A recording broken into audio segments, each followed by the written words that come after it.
Bismillahirrahmanirrahim. Assalamualaikum warahmatullahi wabarakatuh. Selamat sejahtera.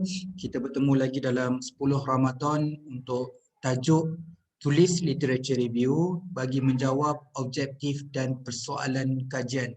Okey, seperti mana kita dah bincang semalam dan sebelum-sebelumnya dalam topik literature review, dan hari ini masih lagi dalam topik literature review. Bagaimana kita nak menjawab ataupun menulis literature review, bahagian yang paling penting dalam literature review. Kita dah cover bagaimana untuk menulis dalam konteks teori, iaitu asas utama dalam penyelidikan. Kita dah cover macam mana menulis literature review berkaitan dengan konsep, iaitu konsep adalah perkembangan dan menyokong kepada literature review. Sebelumnya kita ada cover asas dalam literature review, perkara-perkara penting dan kenapa kita kena tulis literature review ataupun kajian literatur. Hari ini adalah bahagian yang terpenting, kenapa literature review perlu ditulis.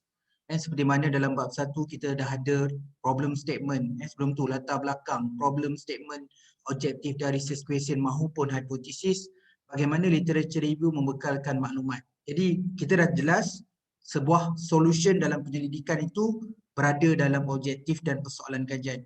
Jadi bagaimana kita nak menulis literature review bagi menyokong apa yang kita nyatakan dalam objektif dan persoalan kajian. So mana maklumat, mana literature review bagi setiap objektif dan persoalan kajian. Jadi itu tema dia untuk hari ini. Okey, kenapa kita kena tulis literature review bagi menjawab semua research objektif dan research questions? Okey, ada 6 perkara. Yang pertama adalah dia merupakan bahagian yang terpenting dalam literature review. Jadi dalam kelas-kelas pakcik memang pakcik ada gunakan konsep dalam literature review dipanggil penulisan literature review merujuk pada piramid terbalik. Jadi di sini sangat penting, bahagian yang komponen percentage yang paling tinggi dan paling terpenting adalah bagaimana kita menulis literature review bagi menjawab setiap objektif ataupun persoalan kajian kita. Okey. Jadi nombor 2, menjelaskan dari segi aspek teori konsep yang dipilih dalam kajian dalam menyokong research objektif dan research question. Macam kelas kedua dalam siri literature review, kita dah jelaskan dari segi aspek teori dan juga sehingga membentuk kerangka teoretikal. Okey, di sini bila kita menulis dalam literature review, bila kita membincangkan tentang kajian lepas. Okey, kita ambil satu author, katalah Sulaiman. Okey, Sulaiman 2020. So Sulaiman 2020 tu pakai teori apa? Kena sebut. Itu yang dikatakan perbincangan yang terpenting dalam menjawab objektif dari research question. Katakanlah kajian Sulaiman tu memang hampir dengan kajian kita. Jadi sebuah penyelidikan dia tu dia menggunakan teori. Jadi sebab tu kita kena sebut merujuk Sulaiman mengkaji tentang bla bla bla bla, iaitu dengan menggunakan teori X.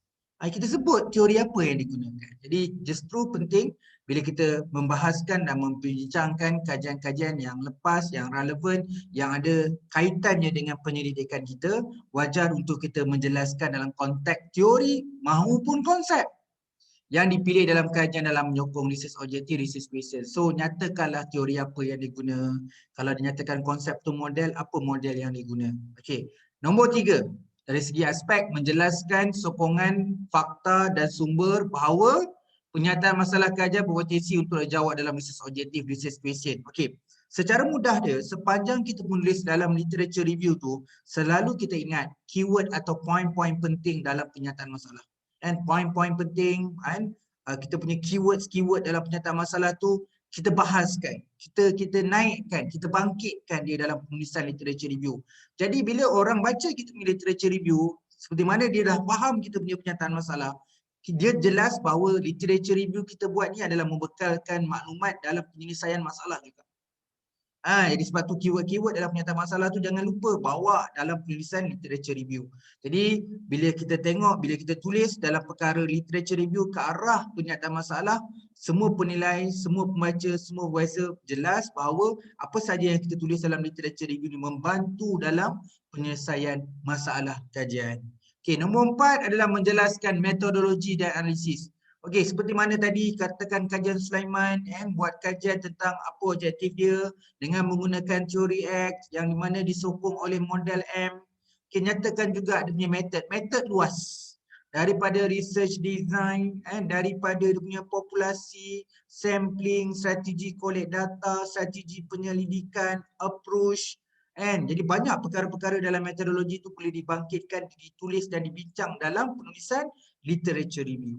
Begitu juga dengan analisis apa yang dia guna, gunakan perisian apa yang diguna, macam mana nak interpretasi analisis itu turut disertakan, turut diperbincangkan. Jadi kemampuan dalam literature review menjawab research objective, research question juga perlu menjelaskan metodologi dan analisis, iaitu proses, metod dan analisis tadi yang akan digunakan, dan kita dapat kenal pasti apa nanti untuk research kita nanti, apakah kajian lepas yang gunakan metod dan analisis ni juga bersesuaian dengan metod dan analisis yang kita bakal gunakan, sama ada dari segi bertepatan, bersesuaian, sokongan dari segi perbincangan kajian terdahulu. Maksudnya kajian lepas tu membincangkan bahawa apakah metod yang digunakan, analisis yang digunakan yang seperti mana, apa yang digunakan oleh metod analisis itu turut akan boleh digunakan oleh penyelidikan kita juga nanti. Okey, dalam tingkatan lain, dalam menjawab kita punya objektif dari research question, research question nombor 1 dan nombor 2 ni mungkin metod ni yang paling sesuai. Macam mana kita tahu yang objektif nombor 1 ni metod ni? Sebab kajian lepas telah bincangkan bahawa dalam situasi atau keadaan yang hampir sama, metod ini digunakan. Jadi possibility juga untuk kita sebagai researcher menggunakan metod yang sama. Nombor 5 adalah sebuah penyelidikan tidak boleh lari, itulah originality dia, itulah empirical dia, iaitu dapatan dan juga cadangan. Jadi justru itu, kita kalau dalam menulis literature review untuk memastikan membekalkan maklumat dan menjawab solusi kepada objektif dari research question, harus membincangkan dapatan kajian lepas dan juga dia punya cadangan ataupun recommendation. Jadi justru itu, perkara itu juga diletak sebagai poin nombor 5, menjelaskan kebolehupayaan menjawab objektif dari research question melalui perbincangan, iaitu mengaitkan dengan melaporkan dan berbincangkan dapatan dan cadangan kajian lepas. Itu poin yang penting juga. Okey. Yang terakhir dalam sebuah penyelidikan ada bahagian iaitu sumbangan dan impak. Sejauh mana literature review yang ditulis berfokuskan research objektif dan research question ini berdasarkan pelbagai sumber, citation dan fakta dapat memberi impak kepada akademik, kerajaan, industri dan masyarakat. Jadi dalam konteks ini sumbangan. Jadi kalau kita bincang kajian lepas, jangan lupa bahagian sumbangan ni. So kajian dia apa dia beri sumbangan? Sumbangan dari sudut teoretikal, sumbangan dari sudut praktikal, dari sudut empirical, sumbangan dalam bentuk komuniti dan masyarakat, kepada akademik, kepada kerajaan, kepada industri, kepada komuniti, kepada masyarakat. Semua perkara itu harus dibincangkan dalam konteks sumbangan dan impak. Okey, saya buat konklusi, sangat penting sebuah penyelidikan dalam kita membekalkan maklumat yang bahagian yang terpenting iaitu banyaknya penulisan literature review ke arah memberi jawapan atau solusi pada objektif dari research question. Ada beberapa perkara yang penting iaitu mengaitkan dari segi aspek teori dan konsep, yang kedua kaitan dengan penyataan masalah, yang ketiga metodologi dan analisis, yang keempat dapatan dan cadangan, yang kelima adalah sumbangan dan impak penyelidikan.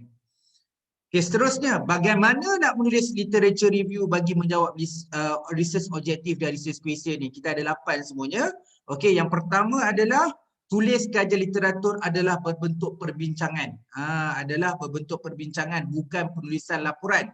Jadi sangat penting dalam menulis literature review ni, kajian literatur ni bagi membekalkan maklumat sebanyak mungkin dalam memberi solusi dan menjawab objektif dari research question, haruslah ditulis dalam bentuk perbincangan, bukan dalam bentuk melaporkan. Yang kedua, tulislah satu perenggan yang terbaik dengan satu gabungan. Ada 2 tema, iaitu ada satu perenggan, ada pengenalan, ada isi dan sokongan, tersurat dan tersirat kesimpulan. Maksud kat sini, bagaimana kita nak menulis satu perenggan yang terbaik. Okey, ini insya-Allah besok 11 Ramadan, ini topik spesifik yang kita akan cover, iaitu bagaimana menulis satu perenggan yang terbaik. Jadi dalam satu perenggan yang terbaik, wajar ada pengenalan dan ditutup oleh kesimpulan. Di tengah-tengah tu adalah isi dan konten. Konten boleh jadi isi tersurat, tersirat, ataupun ada main fact, main fakta, yang mana ada sokongan fakta di situ sekali. Jadi dalam tingkatan isi itu sendiri, ada tersirat, tersurat, ada juga isi utama dan isi sokongan. Di atas ada pengenalan, ditutup ada kesimpulan. Okey, poin nombor 3. Penulisan literature review ni perlu ada nilai penulisan seni kreatif dia. Cara penulisan dia nak tunjukkan dari segi persamaan, perbezaan. Ini perbincangan semua, tunjukkan persamaan, perbezaan, perbandingan, ada integrasi, integration, analisis, sintesis, kritik, provokasi dan kesimpulan. Jadi kita tak nak cara penulisan kita tu plain je, yang mendata saja. Jadi wajar untuk kita menulis supaya satu penulisan itu dalam konteks perbincangan yang baik. Bila kata perbincangan yang baik, elemen tu adalah sejauh mana kita menemukan beberapa kajian, wujudnya persamaan atau sebaliknya perbezaan. Kita dapat tonjolkan perbandingan antara sama dan beza itu. Beberapa kajian melibatkan beberapa multidisiplin, multi-method, perlu ada integrasi dari segi penulisan, berbentuk penganalisiaan, dari segi synthesize, dari segi kritik, provokasi dan juga dia punya conclusion ataupun kesimpulan. Poin nombor 4 adalah sejauh mana kita mampu menulis dalam literature review dari segi aspek penulisan yang kita betul-betul faham dan kita boleh apply dalam tingkatan lain dalam bentuk matang. Dari segi presentation yang matang ni maksudnya kita boleh keluarkan jadual, keluarkan jadual, keluarkan rajah maupun infografik. So bila kita faham, kita boleh tukar dalam bentuk teks, dalam bentuk visual. Sama ada rajah ataupun jadual. Yang kelima adalah penanda wacana, supaya penulisan kita tu menunjukkan emosi, masih bila naik, masih bila turun, dalam kata lain dalam bentuk ayat penyata, masa bila nak buat highlight, masa bila nak tegaskan, bila nak kontras. Jadi perlu ada conjunction word atau penanda wacana ni yang sesuai, bukan pada semua ayat. Ingat, bukan pada semua ayat. Jangan ingat semua ayat perlu ada penanda wacana. Contohnya gunakan perkataan however atau walau bagaimanapun, selain itu, tambahan lagi. Semua perkara ni you boleh rujuk pada buku academic writing ataupun ada satu buku namanya Academic Flashbank yang dikeluarkan oleh Manchester University. Itu namanya research sesuai lah tu, Academic Flashbank, ataupun you rujuk buku mana-mana buku berkaitan dengan academic writing. Yang keenam, tulis mengikut theme ataupun tema. Sekalikan dalam perenggan yang sama walaupun negara. Jangan menulis satu kajian ni melainkan kajian-kajian tertentu lah. Secara umum, kalau kajian undang-undang, kajian sejarah, mungkin dia go through satu-satu based pada lokasi. Tetapi bagi kajian yang umum, kita ikut based on the tema. So kalau tema tu tema A, tak kisahlah dia ada kat Malaysia, ada kat Indonesia, Thailand, bincang sekali. Jangan bincang kat Malaysia dulu, lepas tu bincang luar negara je. Tak nak. Kalau boleh kita bincang, kita tak ada sepadan ni kat sini. Kita bincang ikut tema, bukan bincang ikut negara. Tulislah satu perenggan yang ikut tema seperti mana dalam research objektif dan research question. Sekalikan dalam perenggan yang sama walaupun negara tempatan ataupun luar negara, budaya yang berlainan maupun tahu citation yang lama dan baru. Tulisan ini berbentuk kritis, iaitu kaedah analisis dan juga sintesis. Jadi sangat penting dalam penulisan perbincangan ni tanpa ada sepadan negara dari segi budaya yang berlainan ataupun dari segi citation baru dan lama. Nombor 7, tulis dengan perspektif yang luas. Dalam nak menjawab penulisan literature review, dalam menulis literature review bagi memenuhi, bagi menjawab, memberi solusi kepada objektif dari research question, harus ditulis dalam perspektif yang luas, dalam dan luar negara. Kalau boleh slate lah isu semasa, pengetahuan umum dari segi aspek kerajaan, politik, plan, polisi, dari sudut ekonomi, bajet, krisis pertumbuhan, dari segi sosial, kehidupan berkualiti dan kesejahteraan, teknologi, ada IR 4.0, big data, AI, agama, patuh syariah, halal, keharmonian. Jadi semua aspek politik, ekonomi, sosial, teknologi dan agama ni boleh dikembangkan dalam penulisan literature review supaya ada perspektif yang sangat luas. Yang terakhir, yang ke-8 adalah penulis seperti abstrak. Sebenarnya penulisan literature review ni seperti penulisan dalam sebuah abstrak. Apa yang ada dalam sebuah abstrak? Yang kita akan bincang selepas slide ni. Ni secara spesifik ni ada 13. Dalam menulis literature review, dalam membincangkan satu kajian penyelidikan yang lepas. Maksudnya you rujuk satu kajian tesis, satu kajian daripada artikel jurnal yang membincangkan dari sebuah penyelidikan. Dalam menulis literature review, apa yang kita nak cite dia? Ada 13 kawasan, 13 area yang kita perlu lihat dari segi research yang lepas ataupun sebuah penyelidikan yang lepas. Dari segi kita nak cite dia, nak ambil dia masuk dalam kita punya literature review. Ingat dalam konteks ni bagaimana menuliskan literature review yang bagi menjawab objektif dari research question tapi berpandukan konten yang ada dalam sebuah abstrak.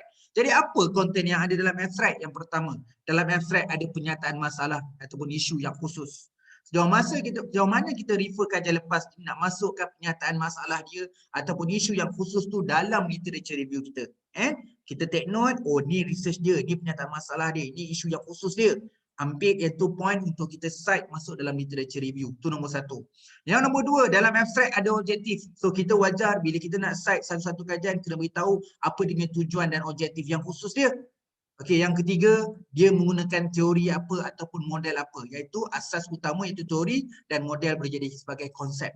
Jadi apa teori dan konsep yang digunakan oleh penyelidikan yang terdahulu.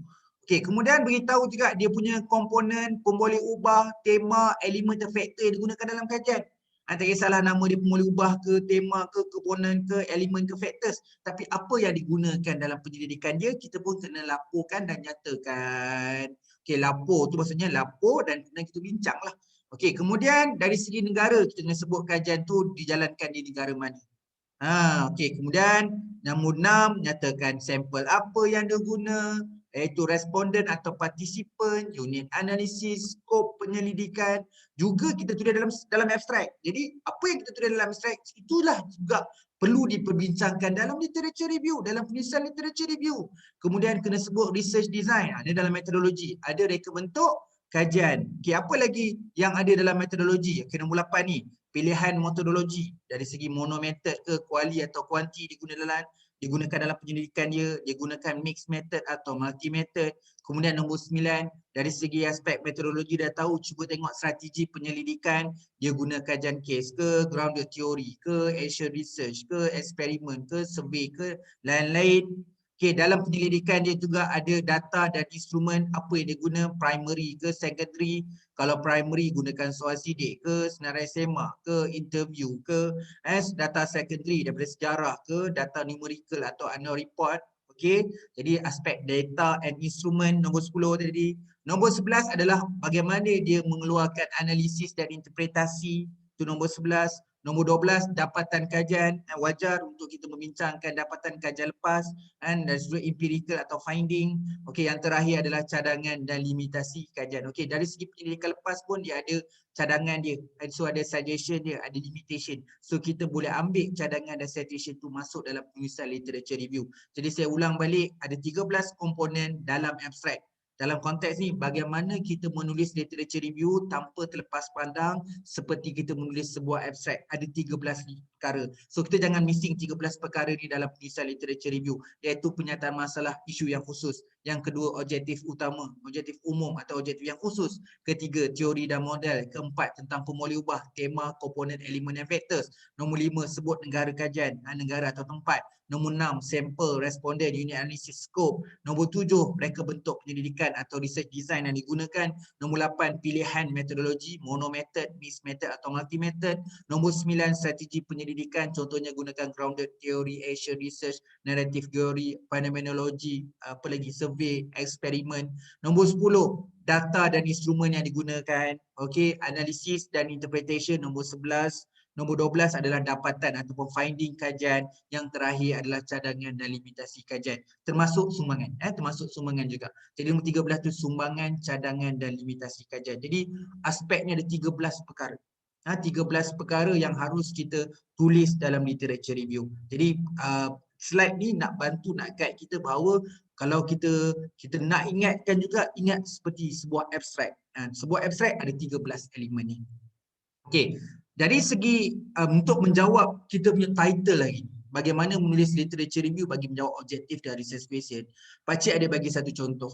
And andaikan kita punya satu penyelidikan, kita ada 6 research question. Okay, ada 6 research question. Saya nak tunjuk 2 slide ni simple je. Bagaimana 6 research question ni jadikan outline dalam literature review kita. Okay, so secara umum dia ada 6 research question. Okay, sebelum saya detailkan, saya nak tunjuk dulu. Kita ada 6 research question. 6 research question ni akan jadi outline dalam literature review. Macam mana? Macam ni. Saya jadikan 2.8 tu sebagai research question 1, 2.9 tu research question nombor 2. Okay, kita tengok kita tengok satu-satu. Tapi slide ni saya tengok satu-satu. Okey. Research question nombor 1 ataupun research objektif. Tak kisahlah research question ataupun research objektif nombor 1. Okey. Apakah tahap faktor-faktor pembelajaran PhD dalam mencapai graduate on time. Ini contoh contoh satu penyelidikan berkaitan dengan PhD GOT. Okey, research question nombor 1 atau objektif nombor 1, apakah tahap faktor-faktor pembelajaran PhD dalam mencapai graduate on time. Okey, untuk objektif nombor 1 atau research question nombor 1, saya duduk dekat outline 2.8. Okey, saya buatlah perkataan apakah tahap tu, jadi letak je faktor-faktor pembelajaran PhD dalam mencapai graduate on time. Jadi apa literature review yang berkaitan dengan faktor-faktor pelajaran PhD capai GOT tu, saya akan dudukkan dia dekat 2.8.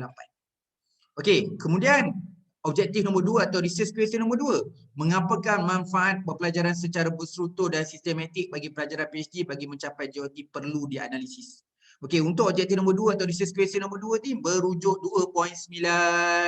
Saya buatlah perkataan mengapakah tu, ambil manfaatnya. Manfaat pembelajaran secara berstruktur dan sistematik bagi pelajar PhD dalam mencapai GOT. Okey, itu maksudnya sekarang objektif nombor 1 jadi 2.8, objektif nombor 2 jadi 2.9. Nanti orang kata mana literature review untuk objektif nombor 1 tu 2.8. Mana literature review untuk objektif nombor 2 tu 2.9. Okey, ada pengkhususan. Alright, kemudian kita tengok nombor 3 tu, adakah terdapat kesan langsung antara teknik, ini kesan langsung keyword dia, antara teknik tulis tesis, teknik tulis artikel, bimbingan berstruktur, jalinan komuniti, kursus dan bengkel pendidikan dan pencapaian GOT. Okey, saya terus pada research question nombor 4 atau objektif nombor 4 ni, adakah terdapat kesan tidak langsung. Tadi kesan langsung ni, kesan tidak langsung antara teknik tulis tesis, teknik tulis artikel, bimbingan berstruktur supervisor, jalinan komuniti postgrad, khusus dan bengkel pendidikan dan pencapaian GOT. Jadi objektif nombor 3 dan nombor 4 dipecahkan sebab nak tengok pisahkan antara kesan langsung dengan kesan tidak langsung. Okey, untuk research question nombor 3 dan nombor 4 tu dipecah 2.10. Tapi dia jadi 2.11 untuk kesan langsung, 2.12 untuk kesan tidak langsung. Okey, 2.10 umum dia, kesan faktor-faktor pembelajaran PhD dalam mencapai GOT. Jadi 2.10 ni merujuk objektif nombor 3 dengan objektif nombor 4. Okay, dia pecah 2.10.1 kesan langsung antara teknik tulis tesis, teknik tulis artikel, bimbingan struktur supervisor, jalinan komuniti, kursus dan bengkel pendidikan dan pencapaian GOT. 2.10.2 bincang kesan tidak langsung pula. Kesan tidak langsung antara bla bla bla bla dan pencapaian GOT. Okey, kita tengok research question nombor 5. Bagaimana membangunkan sistem pembelajaran PhD bersepadu? Dia nak bangunkan sistem. Jadi bagaimana membangunkan sistem pembelajaran PhD bersepadu? Research question nombor 6 tu bagaimana mengesahkan. Jadi antara objektif nombor 5 dengan objektif nombor 6 ni adalah membangun dan mengesahkan sistem pembelajaran.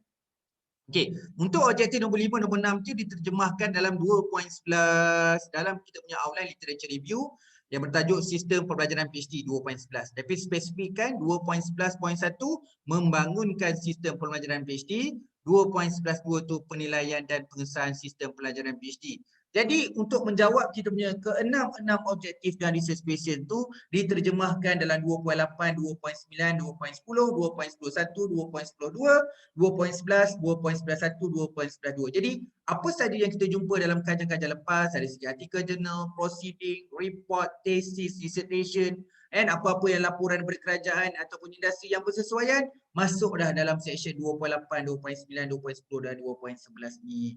Ingat, penulisan literature review bukanlah mencari benda yang sebiji, sejibik, benda yang ada potensi, yang ada kaitan, yang relevan tapi ada keterkaitan dalam sebuah penyelidikan. Ya, kita buat penyelidikan bukan nak tengok finding, kita nak tengok proses dan aktiviti.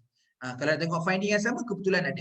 Tapi banyaknya researcher tak jumpa finding yang sama, tapi melalui proses penyelidikan yang sama. Jadi masukkanlah 2.8 sampai 2.11 ni proses-proses penyelidikan, tak kisahlah dalam negara atau luar negara, kajian-kajian yang sama ataupun yang CP-CP dan berkaitan. Okey, itu saja perkongsian kita untuk hari ini. Bagaimana kita, kenapa pentingnya, bagaimana kita dan kenapa kita harus tulis literature review bagi menjawab perkara yang sangat penting, iaitu bagi membekalkan maklumat dan menjawab setiap objektif dari research question. Saya ulang balik, ini bahagian yang sangat penting. Dalam proposal defense dan viva, memang kita akan tanya mana penulisan literature review ke arah objektif dan persoalan kajian. Kenapa tulis literature review tidak selari dengan objektif dan persoalan kajian. Okey, terima kasih. Kita jumpa lagi untuk keesokan harinya perbincangan tentang bagaimana penulisan satu perenggan yang terbaik dalam penulisan literature review. Okey, kurang lebih daripada saya mohon maaf. Okey, kita jumpa lagi besok di 11 Ramadan. Terima kasih semua. Assalamualaikum dan selamat sejahtera.